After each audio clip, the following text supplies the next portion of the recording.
99 TV నేను జ్యోతి updates చూద్దాం. ఐబొమ్మ కేసులో ఇమ్మడి రవికి ఉచ్చు బిగుస్తోంది. ఈ కేసులో అదనంగా ఫారినర్స్ యాక్ట్ సెక్షన్లు నమోదు చేశారు పోలీసులు. ప్రస్తుతం కరేబియన్ పౌరసత్వాన్ని కలిగి ఉన్న రవి 8 లక్షలతో సెయింట్ కిట్స్ సిటిజన్షిప్ తీసుకున్నట్లు గుర్తించారు. ప్రైవసీ వీడియోలు ద్వారా రవి ప్రతి నెల 15 లక్షలు సంపాదిస్తున్నట్లు వెల్లడించారు. తన వెబ్సైట్లన్నీ సెయింట్ కిట్స్ నుంచే ఆపరేట్ చేస్తున్నట్లు పోలీసులు వివరించారు. ఒక్కో హార్డ్ డిస్క్లో 4000 సినిమాల స్టోరేజ్ ఉన్నట్లు గుర్తించిన పోలీసులు మొత్తం 7 హార్డ్ డిస్కుల్లో వేలాది సినిమాలు స్టోర్ చేశాడని స్పష్టం చేశారు.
ఐబొమ్మ కేసులో ఇమ్మడి రవికి ఉచ్చు బిగుస్తోంది. ఈ కేసులో అదనంగా ఫారినర్స్ యాక్ట్ సెక్షన్ నమోదు చేసినట్లుగా పోలీసులు తెలుస్తోంది. ఈ అంశంపై మరిన్ని అప్డేట్స్ ని స్పెషల్ కరెస్పాండెంట్ తేజ అందిస్తారు. తేజ, ఐబొమ్మ కేసులో ఇమ్మడి రవికి ఉచ్చు బిగుస్తోంది, ఇంకా అదనంగా కూడా కేసులు కూడా నమోదవుతున్నాయి, వివరాలేంటి? జ్యోతి, మనం చూస్తూనే ఉన్నాం. ఎందుకంటే ఇటు సినిమా ఇండస్ట్రీకి సంబంధించినటువంటి పెద్దలకు, అది నిర్మాతలకు కావచ్చు, హీరోలకు కావచ్చు, పైరసీ ద్వారా అంటే కొత్తగా వచ్చినటువంటి సినిమాలను కూడా వెంటనే 24 గంటల్లోపే ఇటు ఆన్లైన్ లో ఐబొమ్మ అనేటువంటి యాప్ ద్వారా ఆన్లైన్ లో పెట్టి చుక్కలు చూపించినటువంటి ఐబొమ్మ రవి అంటే ఇమ్మడి రవి, ఆయన వైజాగ్ కి చెందినటువంటి వాసిగా కూడా పోలీసులు గుర్తించారు. తనకైతే ఇప్పటికే తన అదుపులోకి తీసుకున్నారు. అరెస్ట్ చేసినటువంటి పోలీసులు ప్రస్తుతం ఆయన పోలీస్ కస్టడీకి కూడా ఇటు కోర్టు నుంచి అనుమతి తీసుకున్న నేపథ్యంలో ఒక్కొక్కటిగా కూడా ప్రతి ఒక్క అంశాన్ని ఎక్కడి నుంచి చేశారు, ఏ విధంగా చేశారు, దీని వెనుక ఎవరెవరి హస్తాలు ఉన్నాయి అనేటువంటి అయితే మాత్రం ఒక్కొక్కటిగా రాబట్టేటువంటి ప్రయత్నం పోలీసులు చేస్తున్నారు. ఇదే నేపథ్యంలో ఐబొమ్మ సంబంధించినటువంటి ఇమ్మడి రవికి అయితే ఉచ్చు బిగుస్తుంది అన్నట్లుగానే చెప్పాలి. ఎందుకంటే ఇక్కడ ప్రధానమైనటువంటి అంశం చూస్తే అంటే ఈయన సెయింట్ కిట్స్ సిటిజన్షిప్ తీసుకున్నట్లుగా కూడా తెలుస్తుంది. ఈ సెయింట్ కిట్స్ సిటిజన్షిప్ కోసం 8 లక్షలు కూడా చెల్లించినట్లుగా కూడా పోలీసులు గుర్తించారు. అంటే ఇతను ఫారినర్ కావడంతో, ఇండియన్ వాసి కాకుండా ఇతను ఫారినర్ వాసి కావడంతో ఫారినర్స్ యాక్ట్ కి సంబంధించినటువంటి పలు సెక్షన్ల కింద పోలీసులు అయితే కేసు నమోదు చేశారు. అయితే ఇంకా ప్రధానంగా చూస్తే మాత్రం ఇప్పటికే 7 హార్డ్ డిస్క్లు కూడా గుర్తించారు. ఈ 7 హార్డ్ డిస్క్లలో కూడా ఒక్కొక్క హార్డ్ డిస్క్ నుంచి కూడా 4000 సినిమాలు స్టోరేజ్ ఉన్నట్లుగా కూడా పోలీసులు గుర్తించారు. దీనికి సంబంధించి పూర్తి స్థాయిలో ఇంకా విస్తుపోయేటువంటి నిజాలైతే ఒక్కొక్కటి ఎంక్వైరీలో బయటపడుతున్నట్లే ఉంది. ఏదైనా కానీ ఐబొమ్మకు సంబంధించి నిర్వాహకుడిగా ఉన్నటువంటి ఇమ్మడి రవికి అయితే ఉచ్చు బిగుస్తుంది అన్నట్లుగానే మనం చెప్పాలి. జ్యోతి, తేజ, ఒక పక్క ఈ కేసు నడుస్తుంది, అయితే అరెస్ట్ చేశారు, కాస్త పైరసీని ఏమైనా అరికట్టచ్చేమో అనుకునే లోపే మళ్ళీ ఐబొమ్మ 1 అంటూ కూడా తెర మీదకి వచ్చింది. సో అంటే ఈ పైరసీని కంట్రోల్ చేయడము అనేది సాధ్యమవుతుందా?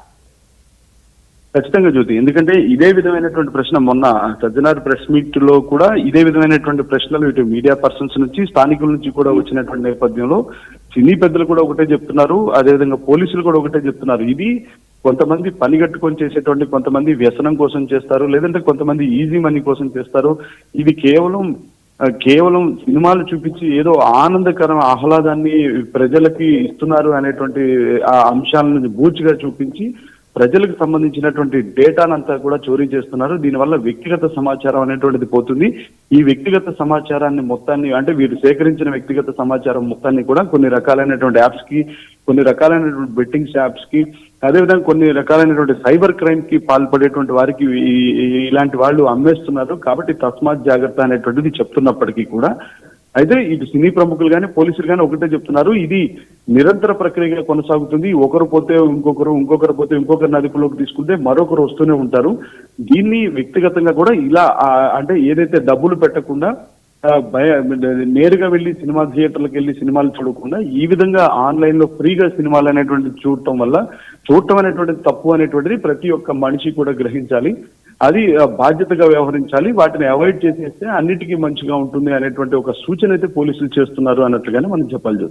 అయితే పైరసీ విషయంలో సినిమా ఇండస్ట్రీకి కొంత ఊరటగా కనిపించిన ప్రజల్లో భిన్నాభిప్రాయాలు వ్యక్తమవుతున్నాయి. పెరిగిన టికెట్ల నేపథ్యంలో ఇటువంటి పైరసీ వస్తేనే కదా మేము చూడగలమంటూ సామాన్యుల నుంచి వస్తుంది. అంటే ఇమ్మడి రవిని కొంత సపోర్ట్ చేస్తూ కూడా సోషల్ మీడియాలో ట్రోల్ అవుతున్నాయి. దీన్ని ఎలా చూడాలి?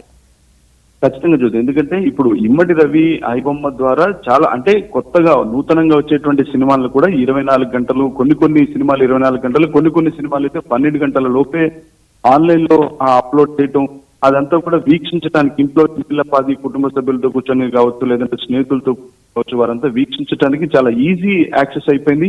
దీనికి సంబంధించి ఆన్లైన్ లో ఏ విధమైనటువంటి రుసుము చెల్లించాల్సినటువంటి అవసరం లేదు. అదేవిధంగా ఆన్లైన్ లో ఏది కూడా కొంత నెట్వర్క్ ఇబ్బంది పెట్టేటువంటి పరిస్థితులు కానీ కొన్ని బూట్ అవుతూ ఉంటాయి, కొన్ని బూట్ కాకుండా లోడ్ కాకుండా ఉంటాయి. కానీ ఇక్కడ డౌన్లోడ్ ఆప్షన్ ఉంది, అదేవిధంగా ఆన్లైన్ లో చూసేటువంటి ఆప్షన్ ఉంది.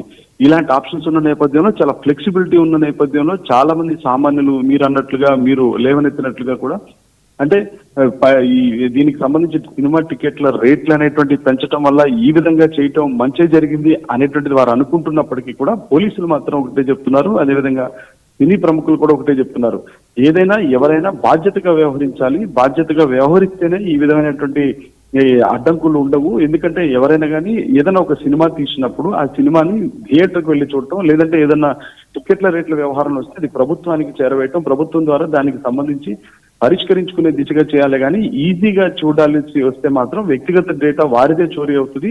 ఇది కేవలం సినిమా ఇండస్ట్రీకే నష్టం కాదు, వ్యక్తిగతంగా ఎవరైతే వీక్షిస్తున్నారో ఆన్లైన్ లో ఫ్రీగా వారికి, వారి కుటుంబ సభ్యులకు కూడా నష్టమే. ఇదే విధమైనటువంటి తన కుటుంబంలో అంటే Nagarjuna cinema senior hero Nagarjuna కూడా ఆయన కుటుంబంలో జరిగినటువంటి సంఘటన కూడా ఆయన మొన్న సజ్జనార్ చేసినటువంటి ప్రెస్ మీట్ లో కూడా ఆయన వెల్లడించారు. ఎందుకంటే తనకు కూడా కొన్ని రకాలైనటువంటి బెట్టింగ్ యాప్స్ ద్వారా లేదా కొన్ని రకాలైనటువంటి సైబర్ క్రైమ్స్ ద్వారా కొంతమంది తన కుటుంబ సభ్యులు బెదిరించారనేటువంటి స్థాయిలో కూడా నాగార్జున మాట్లాడారు. కాబట్టి వీటన్నిటికీ అడ్డుకట్ట వేయాలి అని అంటే భిన్నాభిప్రాయాలు వ్యక్తమవుతున్నప్పటికీ కూడా crime is a crime, piracy అనేటువంటిది క్రైమ్. కాబట్టి ఎవరు ఈ పైరసీకి పాల్పడినా కానీ పూర్తి స్థాయిలో వారిపైన చట్టపరంగా చర్యలు ఉంటాయనేటువంటిది అయితే మాత్రం పోలీసులు హెచ్చరించినట్లుగానే మనం చెప్పాలి. Right, thank you Teja.